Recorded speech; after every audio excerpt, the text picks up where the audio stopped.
sharing. I will also start doing recording. So now I am logging into AWS.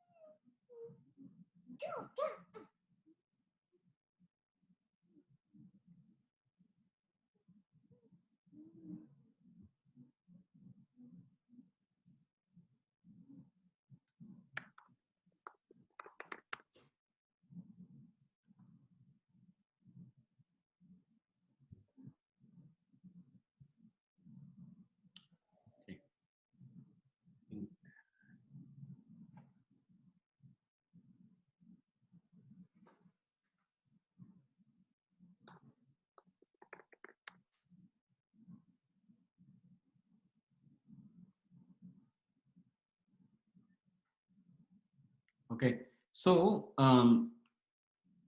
last time we saw all these things, right? So we have storage. Storage la we have S3, EFS, FSX, then S3 Glacier, then you have the storage gateway and AWS backup. So these are the storage services. See, yesterday we went through these things, correct? What we went through SAN. We said that there is a block storage, there is a file storage. So your block storage means it is dedicated to the server that you are in, and if it is a file storage, you can share one disk with multiple servers, the same disk. It is similar to block storage concept, but you will do it like this. So if it is an object storage, you will do like NAS, which is basically a software that runs on top of your storage device, and it actually creates all these folders, it manages these folders. But typically servers will really query this particular NAS software and then map the folder as opposed to the individual blocks. So the NAS software or the NAS layer that will actually take care of doing that block, getting the individual blocks, the folders or the files that you create. It can probably span across multiple volumes. The NAS layer, that will NAS software layer, that will manage all these things. So that is what is the three different type of storage. So like I also said, if you in a shared file drive, you when you really make an update, you make an update only to the block where that particular record is residing. But here, when it is an object storage, when you have to really make an update to a particular file, the whole file needs to be updated. So performance is basically a little lower in a NAS storage than a file storage. So these are the main concepts that we have covered.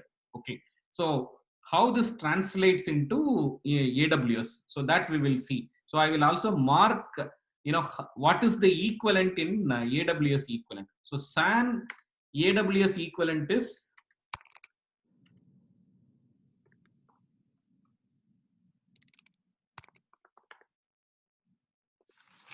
AWS equivalent is EBS. So yeah, an EBS volume is they call it as elastic block storage. Okay, so I think surprising that the EBS doesn't come somewhere. Okay, they say elastic beanstalk. Okay, I think they don't really list it as a separate service. What happens is when you create a EC2, the EC2 will have that elastic block storage device as part of its what you call when you provision that. I will just walk through the particular steps there so that that you can really understand. So I am also going to terminate these instances, so I don't forget that before I go and start my work. I will accomplish this on the way also.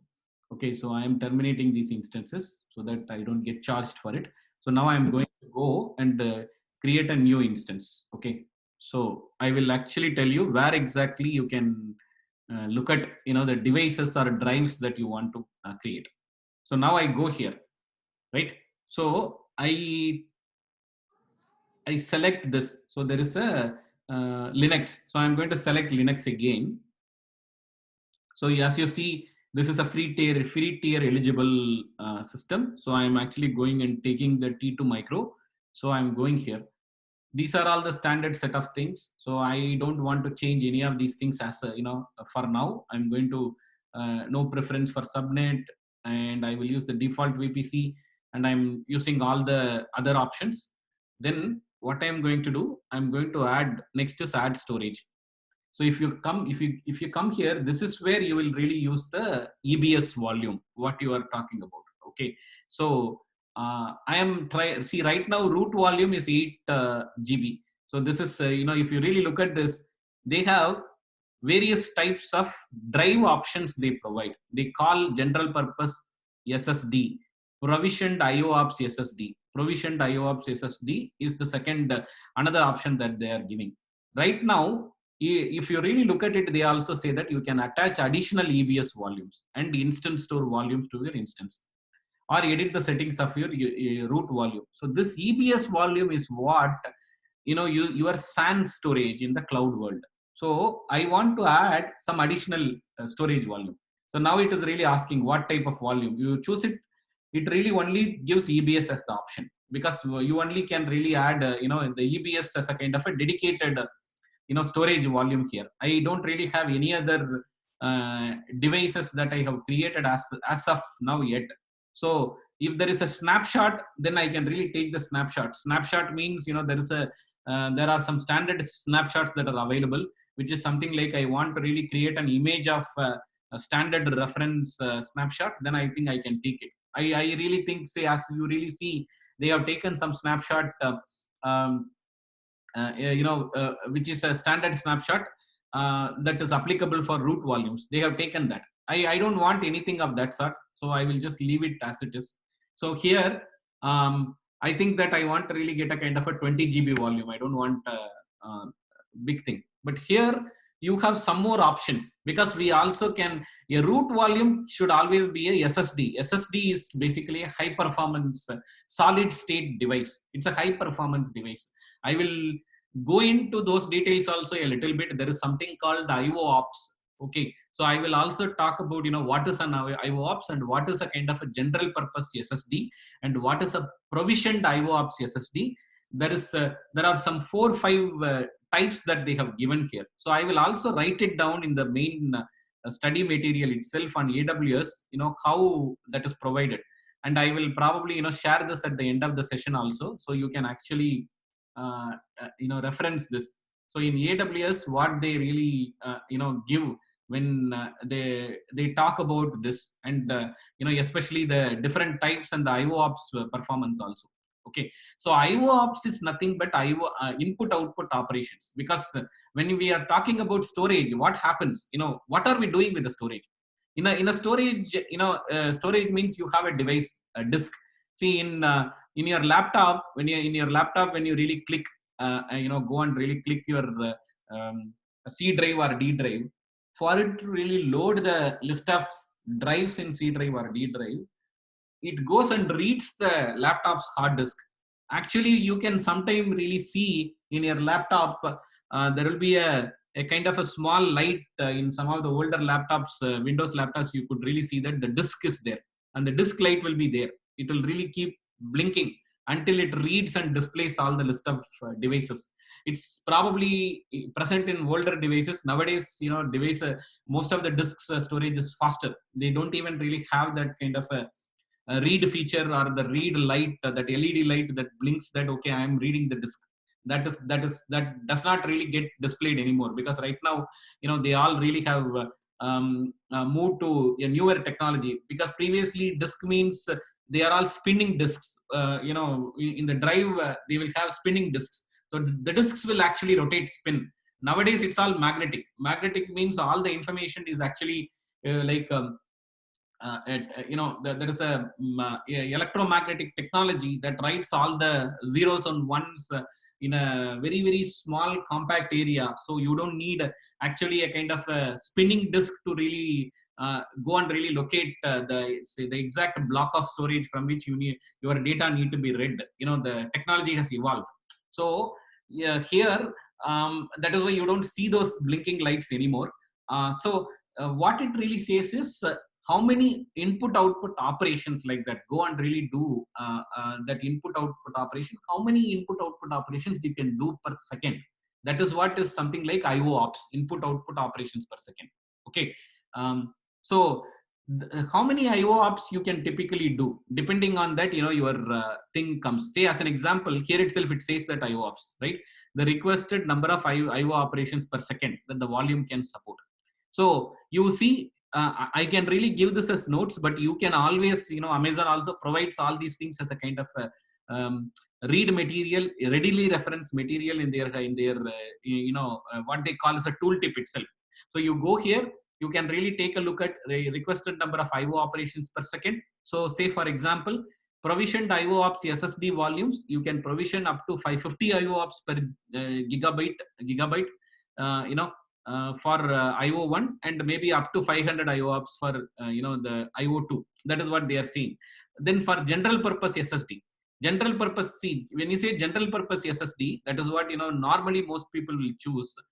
The baseline performance, they say that 3 IO ops per GB. So it will really say means 100 IO ops it can do per 100 IO ops per second. Maximum is it can go up to 16,000 IO ops. That particular 16,000 IO ops is something the AWS itself will decide. We don't need to do anything of that sort.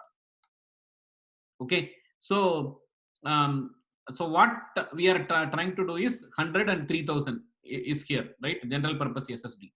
If you chase GP3, you can actually choose even your IOPS.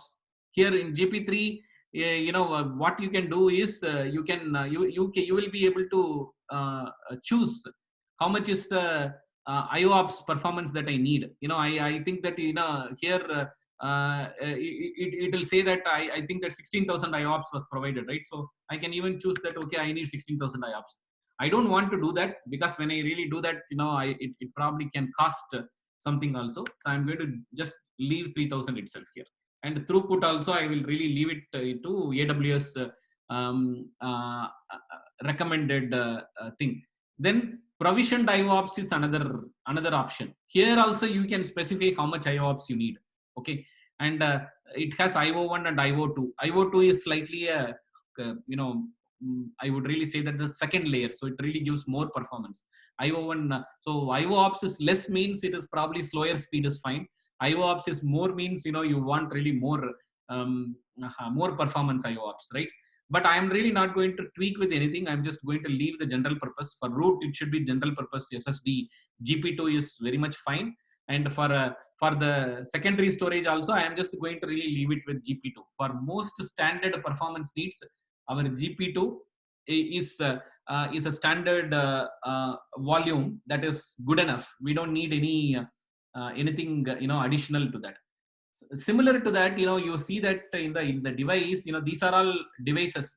Uh, Generally, it is better to really say that, okay, we create separate volumes and separate device mapping we create. Okay, so for the purpose of our exercise, what I am going to do is I am going to create two different volumes here, and that is what I'm going to create, and I'm going to really run this exercise. So I'm going to add another volume also. So let us put it on a different thing. So it automatically chooses it. So this is in SDB, this is in SDC. Okay, so I would create a 30 GB. Okay, so delete on termination. See, if you give delete on termination check, means after the instance is deleted, this EBS volume will get deleted. It is best practices not to choose it, mainly because what happens is, if your volume stays intact, even if you create another instance, you can attach this volume and really retrieve the file that is stored in that particular volume. Otherwise, you will, if your instance is terminated, your volume will get lost. So I'm going to just keep these two volumes, so that you will really have what kind of volumes are there, and based on that, we can really create one particular server. So I'm just going to go and add a tag. Okay, so name, and I will really say that my server with, I would say, 2 EBS. Okay, So next I'm going to configure security group. I'm just I'm not going to make this as a web server mostly. It is just for a purpose of understanding how a volume works. So I'm just going to really just say that okay, this is the SSH. So just going to do SSH and go and review the launch. It will really say all these things. Okay, so it says that not eligible for free tier. Okay, so what is it that they are saying?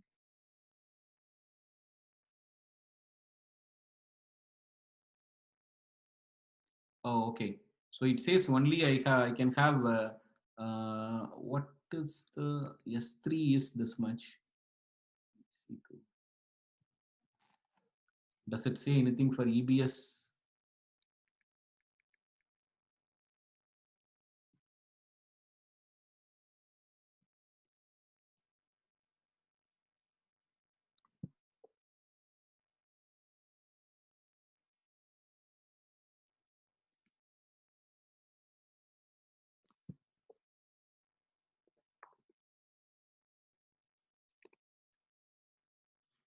Okay. So elastic block storage, it says that 30 GB is something 30 GB, 30 GB in the first the 30 GB any combination of this thing 1 GB of general purpose SSD or magnetic and 2 million EBS magnetic. Okay, maybe let me do one thing. I will go ahead because the same way you can also practice next time. So what I will do is because this is a lab instance only. So we'll just try to really stay within that particular free tier. So I'll just make this as 10 GB and then I will make this as 12 GB. Maybe that probably will say that, yeah, so now probably I remain within that free tier limit. So it is not really displaying that. So that's also something, good when you are really doing your lab also, you can do the same thing. Okay. So now let us launch this. So I will choose the same lab keeper and I will say that okay, I acknowledge and I am launching that instance. Okay. So it is launching this particular instance.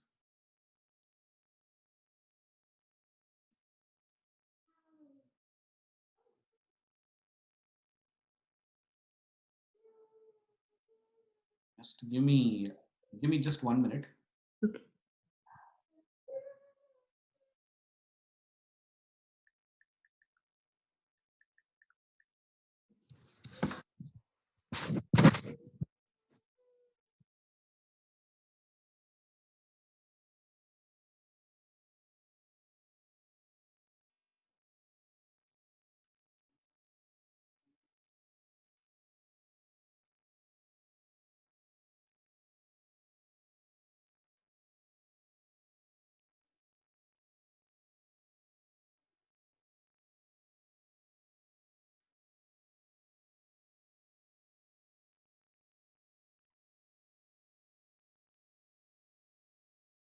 Okay.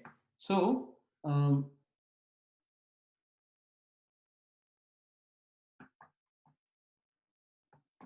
okay.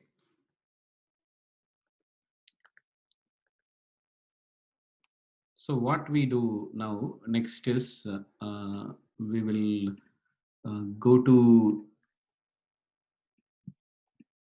the instance here. Okay, so now we go here and go to the EC2 dashboard. So now this instance should be up and running, correct? So I have this instance.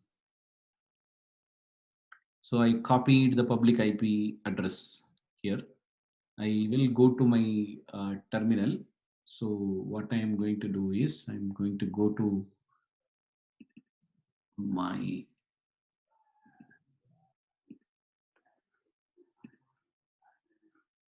going to open a new terminal window here. So, okay, so I need to go to this. So it is there. So here, I think hopefully I have my key pair here. Yes, I have my key pair here. So I'm going to use my key pair.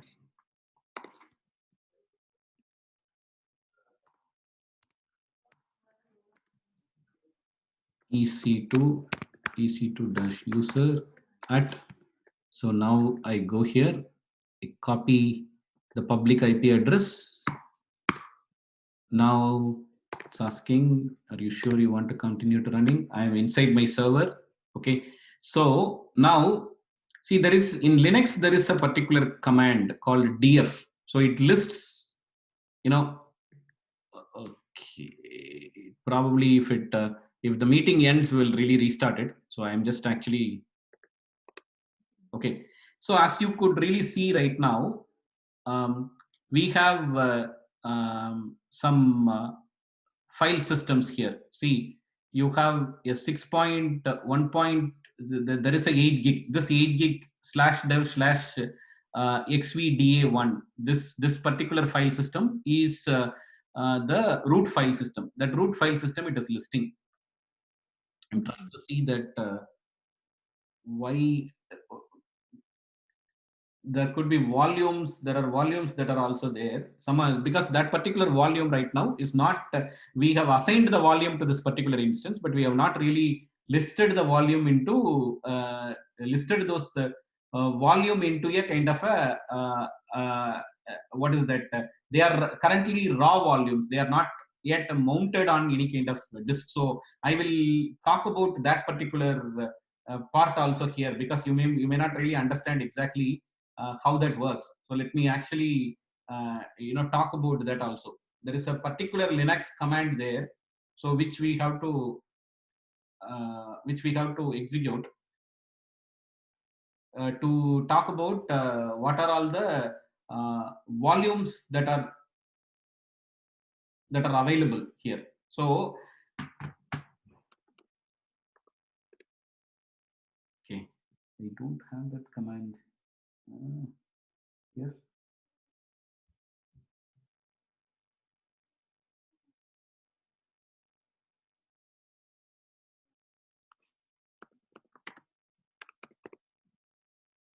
Okay, maybe just a minute. Amazon Linux probably has a, let me just check whether Amazon Linux has a different way of listing it.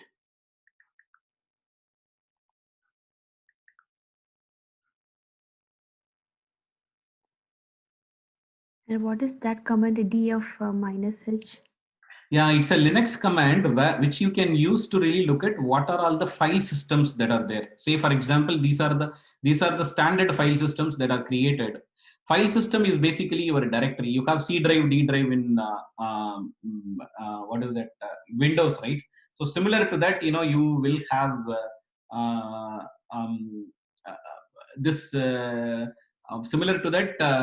A file system is nothing similar to the folder that you see in Windows, right? So slash dev is a folder, slash run is a folder.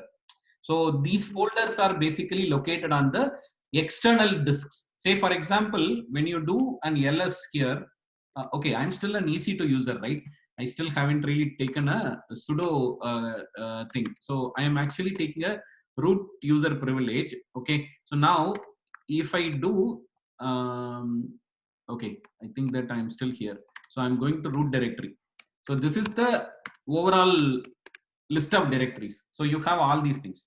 You have bin, you have boot, dev, all these things are individual directories, right? But when I really do a df dash h, it lists. There is also another way of looking at it, df dash k also. So you are talking about these volumes are there. Say, as an example, as you see something called 1k blocks. This is what when we talk about a block storage. See, 8 gigabyte is the total storage that is available, in this particular volume. This 8 gigabyte, it is really made into nearly 8 million 1 kilobyte blocks, because gigabyte is almost something like 1 million. See, 1024, you know that calculation, right? 1024 kilobytes is 1 megabyte, and 1024 megabyte is 1 gigabyte. That is something we would have read. So the same formula applies here. When you really say that 8 gigabyte volume is there, they have divided that 8 gigabyte into 1k individual blocks, and each 1K block is so these many number of 1K blocks are allocated, in this particular root volume that you created. If you would have remembered, when we created our EC2 instance, we created root volume with the size 8 gigabyte. That root volume is actually mounted on that particular EBS 8 gigabyte hard disk, and that is mounted on your root file system, which is slash. Okay, that is what it is. And there are some temporary file systems that the operating system creates when it really gets created by default. Now we created the two additional EBS volumes. We should be able to see those two additional EBS volumes also here, but there is a specific command that normally we run on Linux, but Amazon, since they are really running their own Linux, uh, their own Linux operating system, I am unable to find exactly uh, how you will really find it. So I am trying to see that how you should be you are able to get it. That I am not really able to find out. That is what I am trying to see, because Amazon has its own version of Linux. So Okay. so let me check.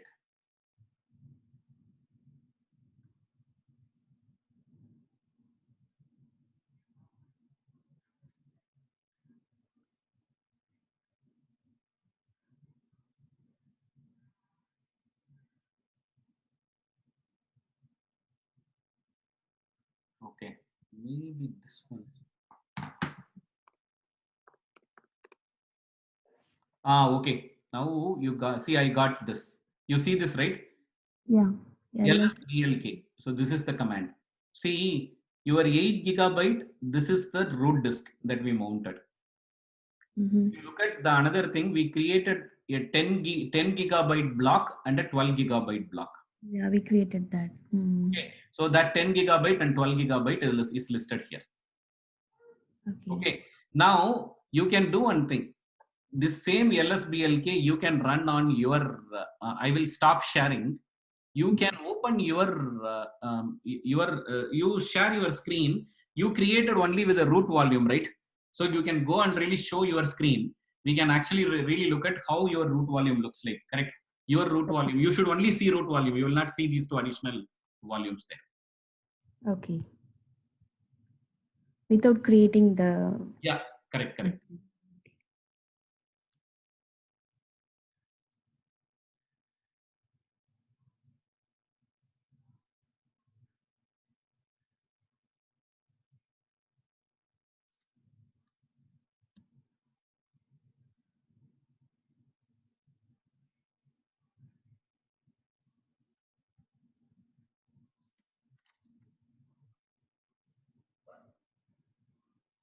The 8 GB.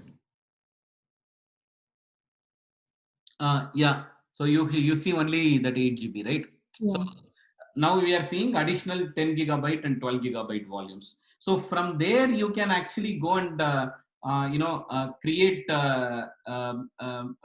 basically, yeah, a file system also. That is another thing that you should be able to do. So I will actually show how you can really do that. Okay, so that is um, okay. So let me now share my screen, and I will actually share a list of steps that you can do to really do that. How because this way you will really understand when we really talk about storage, how that storage is translated into the file system that you see in the front end, or a drive you see in the front end. Maybe in Windows you can really appreciate that a little bit. Since I am showing it in Linux, I am not that much good on Windows server management. I will also try to really do some reading and then try to take it in a Windows world, so that it may be a bit easy for you. But I will try my best here to really show how I can really show in the uh, um, show in this particular thing. See, right now there is one particular command that I wanted to really show you here. See, now we listed this, right? So now Sorry, I couldn't able to see this. Oh, sorry. I am not sharing my screen. Okay, here I am coming. Okay, so here it is. Here my the list block is okay. 1 minute, less than a minute it says. So we'll drop and rejoin. Okay, so I Okay. will. I'm. I mean, I'm just going to send a new meeting link. Okay. Okay.